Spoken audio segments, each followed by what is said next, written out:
Hello everybody and welcome back to the channel for yet another LEGO build. Today I'm going to be continuing my very large Hogwarts project with the set 75948, the Hogwarts Clock Tower. This comes in at 922 pieces, so just a bit shy of 1,000 there, and I'm really excited to add this now.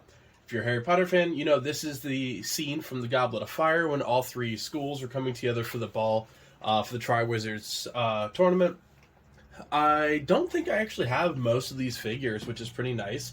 The minifigure lineup is pretty solid. Now, for my display for Hogwarts, and once I'm finished with everything, I'll show off like where the minifigures are going to go. My only problem with this and the astronomy tower is that they're specifically like fancy dressed, and I would much rather all these characters in like their Hogwarts garb. So we do have obviously two of the headmasters.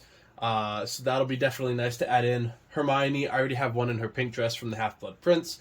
Harry Potter and Ron are both, I believe, in their fancy costumes in the Astronomy Tower as well.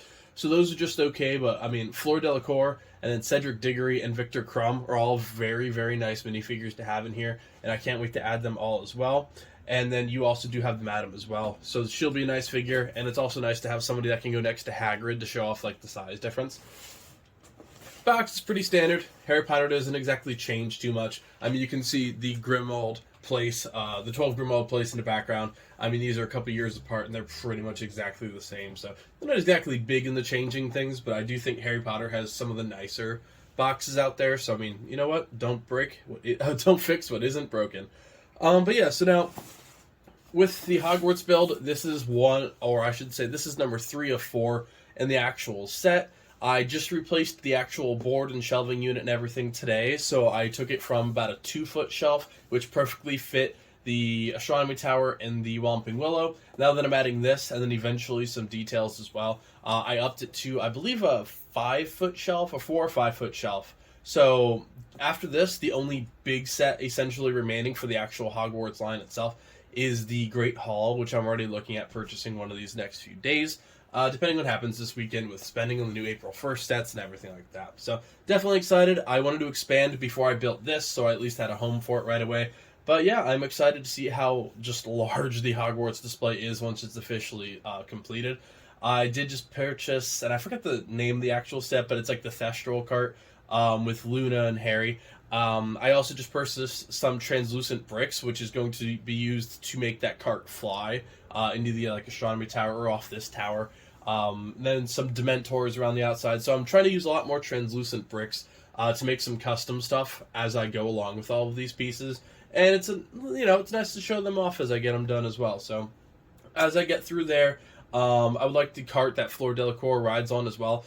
I would like that to be like flying over, maybe even the I forget the name of the school with Victor Crumb. I love Harry Potter, but not quite as much as Lord of the Rings. So when it comes to trivia and knowing every little detail, I'm better at Star Wars, Marvel, and Lord of the Rings for sure. Harry Potter, I'm not bad with, but I definitely don't know the name of every single academy. I think it starts with a D, but I could be incredibly wrong. But yeah, so thank you guys so much for tuning in. If you like this kind of content, feel free to check out my other LEGO builds. I'm adding as much as I can, as often as I can. In my free time. We're closing in on 500 subscribers as of filming this. Hopefully, we're going to be a little bit closer by the time this actually airs and I'm done editing. So thank you all so much for the support. Feel free to like, comment, and subscribe if it's something you're interested in. And let's get started with the build, everybody.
Alright, everybody, and here's the finished build. So out of the 3 sets, the Clock Tower, the Whomping Willow, and the Astronomy Tower, I will say that this was definitely my favorite with the details. The actual build itself was really unique.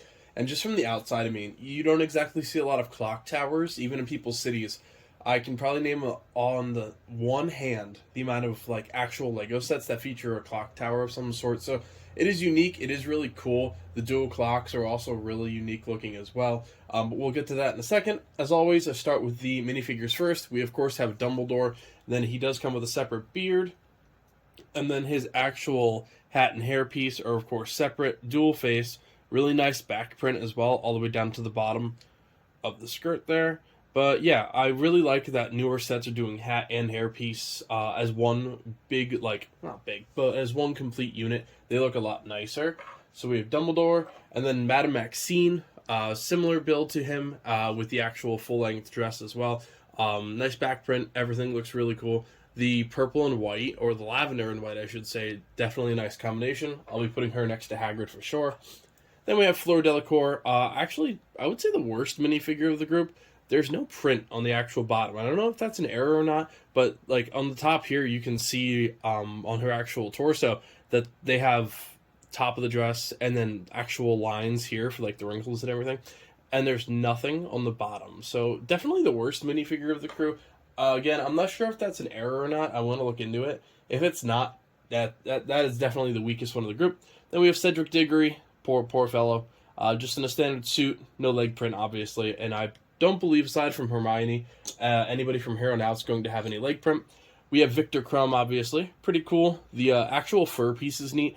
I complained about, not really complained, but I suggested during like my Armorer's Forge build for the Mandalorian that the armor in a lot of characters like this, I wish they would do more of like add-on fur. I think that would be really cool. You do see it in some sets, just not very much at all, but in the future, I wish they would definitely add like an external fur piece around the outside. I think that would be a really cool small detail.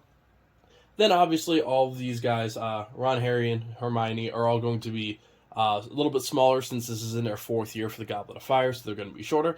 Her dress is really cool. You obviously have some print on the front, no print on the back, but looks pretty cool. They also all have dual faces on the minifigures as well. Then we have Harry in his little tuxedo. Pretty basic. And then it's obviously a small detail, but it's definitely appreciated whenever they have like actually long hair, since they were going through that phase in the Goblet of Fire. Same thing with like Revenge of the Sith versus Attack of the Clones. You like seeing the different hair changes. And then you have his embarrassing ancestry dress. That looks pretty actually accurate. I like Ron. I would say he's probably one of the stronger ones in this set for sure. But a great minifigure lineup for the price. I mean, that's a really good crew. Harry Potter is always really good about putting minifigures in their sets. I don't really think there's a single set that I would say has lacked in terms of like the number of figures inside. Unlike a Star Wars kind of lineup where they can really shortchange us with those. So here you do have a tree, nicely decorated, some lights, little star up top. That build was actually really satisfying. I do like the small pieces like that. I'm thinking about doing a holiday block in my Lego City, depending on how much room I'm going to have after I do the next renovations. So that would look cute in there. Then we have a couple tables. You do have like little icicles hanging off the side, some crystalware. A little fragile, just be careful. Don't pop the little drill bit, ice bits off. Then the actual tower itself is awesome. I don't think this is taller than the Astronomy Tower. I think that's going to be still the tallest point on the actual castle. But this is definitely going to be a really close second, I think. I'm going to get that down after I'm done showing off the details here and actually do one big line like I did for the Whomping Willow, just so you can see the update. Now, I've seen some builds that this was 3rd place, and I don't know why I second-guessed it. And I actually looked, and I'm seeing more people actually put this as the last piece instead of the Great Hall. So worst case scenario, this will be most likely the very last piece, but the Great Hall is easily the best portion of it. So I'm going to do the saving the best for last approach, rather than admit that I was wrong about the order of these sets. But like I said, here you do have the clock tower. There is a mechanism on the back, which actually turns the clock, which is really cool.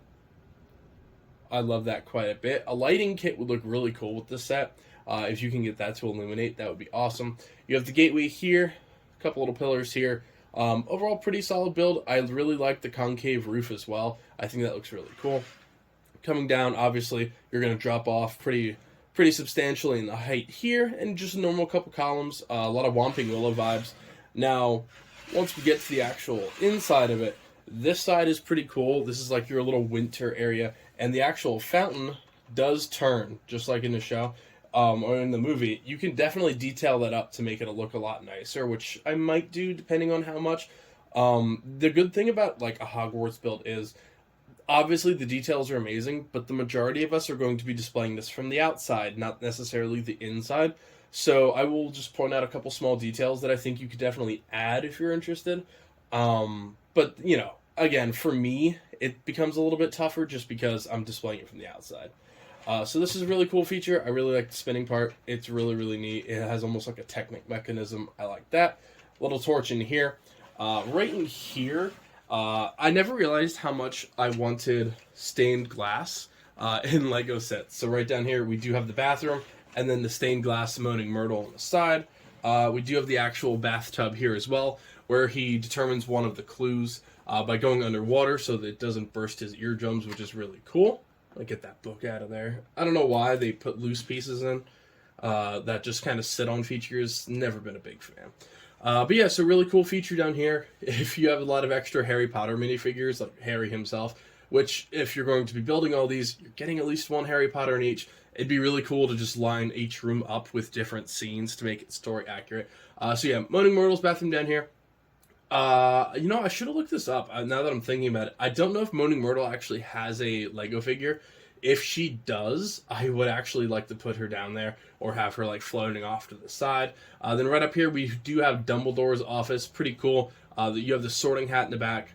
I wish they would have done something different for the Sword of Gryffindor. This is just this basic dark gray sword. They should have done a shiny one like they would have in Castle with like a lot of the kings and the actual golden soldiers. I think that would have been a lot nicer. Again, a small nitpick, but I will be replacing that for sure once I actually start adding the details after I'm done with the bigger sets. Pretty basic. He has some books, some photos on the wall, or I should say some pictures on the wall, paintings. And then you do have his pensieve little jar here as well. Not jar, can't think of the actual word. You know what it is. You'd put your head in it to see your old memories. So the pensieve is a really cool addition here. Obviously, you don't have a ton of space, so it's not going to be extremely detailed, but I do like the little bit that they have, especially this. I'm thinking maybe you can add probably a fox here. If you can get a little phoenix or just a small red figure or a bird, you can definitely put that up there. I would like to add that as well. And I did miss a piece here. I was wondering where I missed the little 2x2, so that makes sense. Up top, you do have the bedroom. Cute little... Try to turn this a little bit more. You do have two little dressers, lamps on tops, and beds, which is really cool. At the bottom, you have the treasure chests, which I believe is supposed to be an odd to where the actual Mad-Eye Moody is being kept by Barty Crouch Jr. I don't think you can fit a person in there. Maybe if you take the arms and legs off, you can put a torso. But we'll get to that point. And then my favorite room, is the Defensive the Dark Arts class. It's pretty cool. I wish it had a little bit more details. I don't obviously like stickers very much, but you stickered everything to death from here on in, and then once you got to this portion, there was, I think, one sticker on the entire thing. So I just wish it was a tiny bit more detailed on the walls, especially that classroom. Even so much as just hanging like a little skull or something from the roof to get like some of the skeleton details, I think would have been excellent. Right back here is a sticker, which Moody signed on the top. And then you have like numbers, and then Unforgivable is number 1, and I believe that's the only thing actually on there. Small chair, some potions and stuff in the back. Nothing too elaborate, but it is pretty cool. And down here, like I said, is the chest, where I believe that is referencing Mad-Eye Moody being kept. One of the best characters in Harry Potter, by the way. Definitely, I think he's like 4th or 5th favorite for me. He's awesome. None of the sets I'll be purchasing, at least for this build, have Moody in him, so I'm going to buy him separately and work him into this somehow. Once I build Grimmauld Place and I actually get a huge array of the minifigures that are outside of like the normal Hogwarts roster, then I'm going to start adding a lot of detail. But that'll be a really fun build of just adding a lot of small details. I'm looking forward to that. And then right here, we do have the Triwizard Cup.